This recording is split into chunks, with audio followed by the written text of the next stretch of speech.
অ্যাডভার্বকে adverb হলো যে সকল ওয়ার্ড দ্বারা নাউন বা প্রোনাউনকে যে সকল ওয়ার্ড দ্বারা ভার্ব বা অ্যাডজেক্টিভকে মডিফাই করে তাকে বলা হয় কি? তাকে বলা হয় প্রোনাউন। এই অ্যাডভার্ব তারপর প্রিপোজিশন। এখানে হচ্ছে প্রিপোজিশন শোজ রিলেশন। মানে প্রিপোজিশন কি করে? আর দুজনের মধ্যে সম্পর্ক গঠন করে। তবে যে সকল ওয়ার্ড দ্বারা যেতে দুইটি ওয়ার্ডের মাঝখানে সম্পর্ক গঠন করে তাকে বলা হয় প্রিপোজিশন। আমরা এভাবে দেখতে পারি।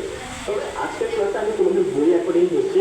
তবে আগামী ক্লাসে আমরা এখানে আমাদের একটি গুরুত্বপূর্ণ নোট সহ তোমাদের মধ্যে ক্লাসটি করাবো। তো এটা আজকে তোমাদের বইয়ে কিভাবে লেখা যাবে, তারা কিভাবে বোঝানোর চেষ্টা করবে, তাদের অংশে আমরা তোমাদের মধ্যে যেতে পারি। তো এরপর আমরা সেকেন্ড ক্লাসটা তুমি দেখবা। তো সেকেন্ড ক্লাসটা আমি করবো একবারে আমাদের যে হ্যান্ডনোট, একবারে হ্যান্ডনোট থেকে ক্লাসটা করবো, যেন তুমি সম্পর্কে সুন্দর বুঝতে পারো। আগে আমরা বইয়ের বিষয়টা দেখে নিই। Conduction join the many way, বিভিন্ন ভাবে কি করা হয়? জয়েন করা হয় বা যুক্ত করা হয়। ঠিক আছে, sentence, word, phrase and clauses, মানে শব্দ শব্দ বাক্য বা গুচ্ছ শব্দ এগুলো কি করা হয়? যুক্ত করা হয়। তখন এটাকে বলা হয় কন্ডাকশন। তারপরে ইন্টারজেকশন মানে টাই-আপ কি করা হয়? টাই-আপ করা হয় ইন্টারজেকশন, যেটা বলা হয়। তো এইভাবে তোমাদের বই অ্যাকর্ডিং টু বই, ঠিক আছে, আমরা কিন্তু তোমাদেরকে বোঝালাম কি বলা হচ্ছে।